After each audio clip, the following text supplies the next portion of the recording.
Pandering to victimhood and throwing personal responsibility out the window blossomed, or maybe even originated, in the 1960s. There is nothing new, useful, or helpful about the so-called woke movement and identity politics.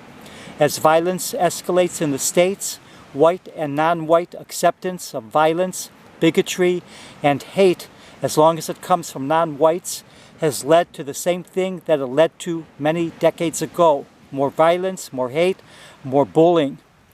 Racism is not just about overt hate and discrimination.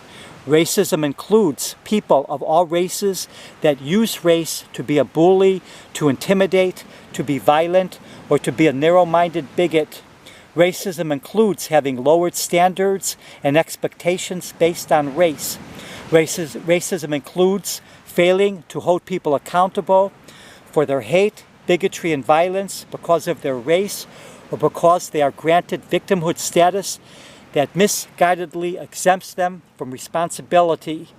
Accepting, condoning, or excusing violence, bigotry, and hate from people because they are of a certain race, religion, ethnicity, or creed leads to more violence, bigotry, and hate.